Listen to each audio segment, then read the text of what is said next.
I have a true story to tell you, commenced Daddy, of a horse who wouldn't be sold. The horse's name was Prince, and he belonged to a farmer who had 6 nice little children. One day along the road came a man in a big wagon, driving 2 horses. The children didn't like the looks of the man, though they didn't quite know why, until he said, "That's a fine horse you drove to town yesterday. I'll buy him from you for $300. Now the farmer was not rich, he was really poor, and he needed $300 more than he needed Prince.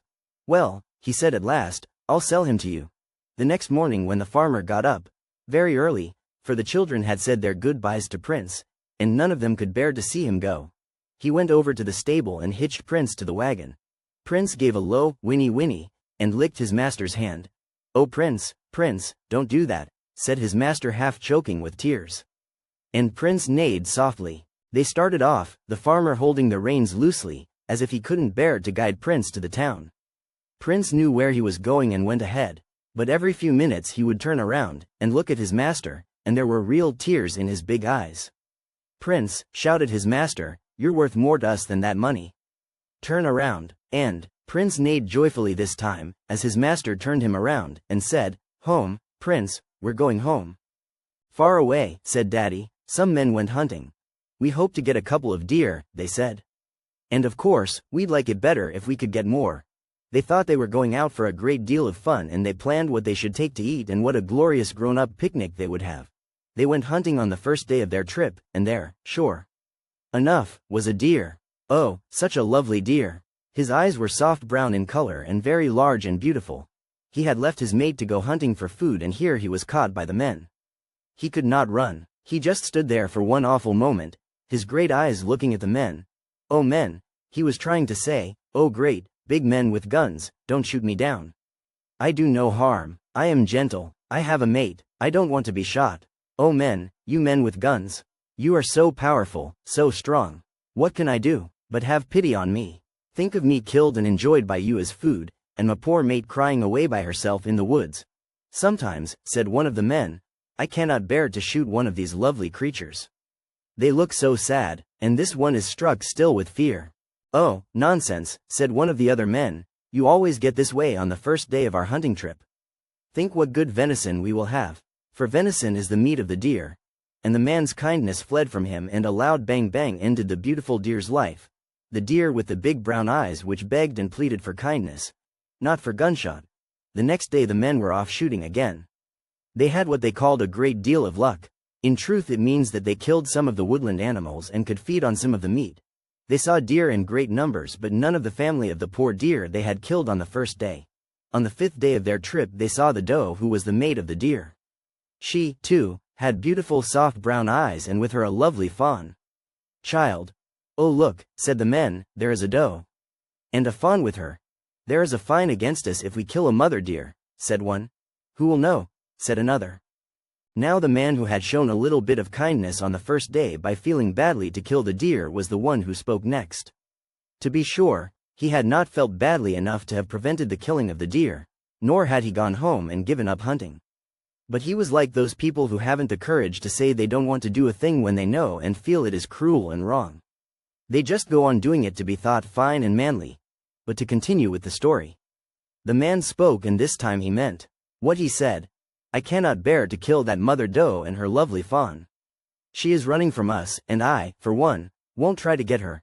The mother doe and fawn had vanished and were safe back in the woods. Oh, how her heart was beating. "It was those men who killed my mate," she was saying to her fawn child. And the fawn nestled close to her mother and licked her head to tell her how much she was still loved by her child. "Yes," said the mother deer, "I am all alone without my mate, but I have you safe with me." But for days and days the mother had great trouble in keeping her child safe from harm. For it was the time when the men were around with the big guns and the look in their eyes to kill the creatures of the woods and forests. And when the men from the hunting trip I have told you about went home, one man vowed he would never join them again. And he kept his word. Neither did he eat any of the venison, for he could not get from his mind the thought of those great brown eyes begging for pity from the strong men with the guns. And something deep within him must have told him of the lonely mate left in the woods, for never again did he go hunting. "A little girl," said Daddy, "owned a beautiful big black cat. The little girl's name was Carrie and the cat's name was Mrs. Cole. One day Mrs. Cole's eyes were shining very brightly and she rubbed up against Carrie as if to say, "I am so happy," and how she purred. From the look in Mrs. Cole's green eyes, Carrie knew that she wanted her to follow somewhere. Way back in a storeroom, lying on an old worn-out mattress, were 5 little bits of fuzz. Mrs. Cole looked at Carrie and then licked the tiny little bits of fuzz with her big tongue. "My little kittens, my babies," was what she was saying in cat talk. "Fellow oysters," said a little oyster, "it was cold last winter. What is more, it was freezing cold. And what is still more, the water was frozen over, oh so strongly, and so securely. I have heard that our relatives were so hard to get that they were very, very expensive. They cost too much and so very few went into people's mouths." "Great, great, great," all the oysters shouted with glee. "The elevator," said Daddy, "had stopped at the ground floor of a building, and as it was during a time of the day when the people were not using it very much, it had plenty of time to rest. Yes, it said to the ground floor, pretty soon the rush will begin. Very few people get down to their business before this, very few indeed, and very few come just around this time. But in a very short time they will be coming. They'll rush and they'll be so affectionate with me. My dear elevator," said the ground floor, "when people rush at you in the morning it is not because they love you so but because they are almost late to business or are afraid they will be." "Oh dear," said the elevator, "I thought they loved me so." "Still it makes no difference. I am but an elevator and I haven't feelings, so I shall recover from what you have told me. Anyway, I never get so high up people can't reach me. Now there are some creatures who, when they reach high and lofty positions, won't notice those who are down below them. But not your friend the elevator. No, no matter how high I go, up to the highest floor of this high building, I never fail to think of the people down below on you, ground floor, and down I come for them. I never forget the people down below even if I do go up high in life." "I want a change," said one of the drops of water in a river. "And so do I," said one of the drops of water in a nearby lake. "I want a change to the air," said a little brook, and a tiny stream said, "I want to be up in the world for a little while." A few drops in the big ocean not far away heard the murmurings of the river, lake, brook and stream and said in roaring, rumbling tones, "Let's have a change. 1, 2, 3, now all together go." Then up in the air went the drops from the ocean, river, brook and stream that had wanted a change, and a great fog was over all. "You must go off to the land of Nod," said a mother to her little boy whose name was Douglas, and before long Douglas saw a goblin standing before him. "We must visit the circus of the land of Nod," said the goblin. And off they went to see the circus. It was just like a regular circus. There were clowns, a band, ladies in pink and yellow and blue who rode on white horses and little black ponies. There were bicycle riders and trapeze performers, and there was even popcorn. "What does it all mean?" asked Douglas. "The land of Nod has everything." "Of course," said the goblin. "For the land of Nod is the land of wonderful dreams, dreams of things that really happen in this wonderful world." "And come again," added the goblin, for Douglas was opening his sleepy eyes as it was bright daylight.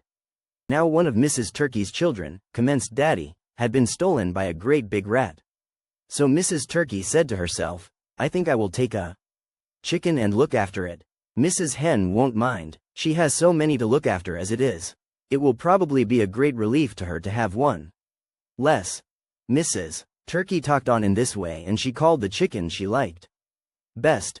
"Come here to me," she said, and she tried to make her voice sound as a mother hen's would sound. The little chicken came running to the side of the turkey and seemed to be quite happy and contented. The turkey fed the chicken when she fed her own children, and she looked after him all day long.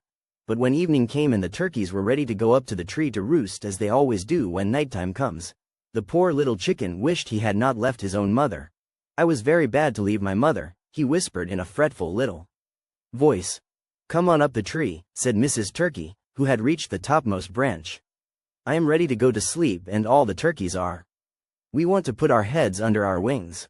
We are very sleepy." "But I can't get up there," said the chicken. "Try," said Mrs. Turkey. The turkey children began to laugh at the poor little chicken who couldn't fly to a branch of the tree.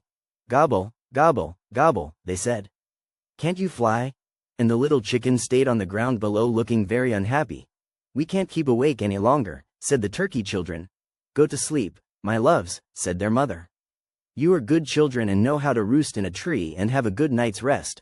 "I could roost and have a sleep too," moaned the chicken, "if you'd come down low." Now this is annoying, said the mother turkey. Didn't I give you good things to eat and look after you all day? Yes, said the chicken. And didn't I let you play with my splendid children? Yes, said the chicken again. Well, can't you be grateful and come to bed like a good chicken? Show you are fine enough to belong to a turkey family. But I don't want to belong to a turkey family. I am a chicken and I am used to the ways of chickens. I wish I were back home. Well, go home then, you little silly, said Mrs. Turkey. It's the last time I pay a compliment to a chicken by asking to bring him up as one of my own. You're not able to fly up to this branch. Shame.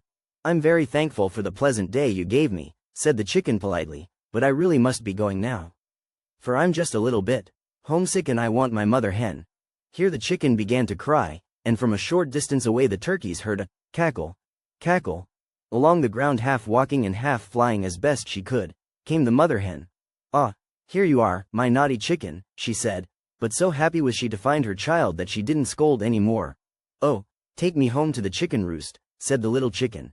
Yes, said the mother turkey. I do not care for your child. You had no right to take him away, said mother hen.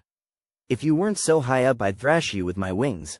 I'm afraid you couldn't in the first place, said Mrs. Turkey politely. And in the second place you should be glad I'm way up here, because your child couldn't fly this far and so got homesick. Oh, I'll never leave home again, said the chicken as he reached the chicken roost, which was just right for him. And the mother hen cackled a happy good night. The ducks settled themselves comfortably for Mrs. Duck's dinner party. Mrs. Duck's husband came forth from one end of the pond with an enormous tray, and his tray was filled with bugs which the ducks love. Oh, no, Mr. Duck didn't carry the water lily leaf tray. He pushed it ahead of him through the pond with his long bill, and then all the ducks gathered around and picked out the bug they liked the best. So altogether it was a most successful dinner party. A little girl named Helen, said Daddy, gave her dolls a wonderful tea party. She asked her 4 best friends to come and bring their dolls. Altogether there were 12 dolls at the party. The dolls had stiff little chairs to sit upon and they behaved very well indeed. In fact, none of them fell on their faces as sometimes dolls are apt to do. And the little girls stood behind them and gave them make-believe things to eat on little dishes. Then when the dolls had finished their tea, the little girls had cambric tea, bread and butter and sponge cake. And that was the best of all.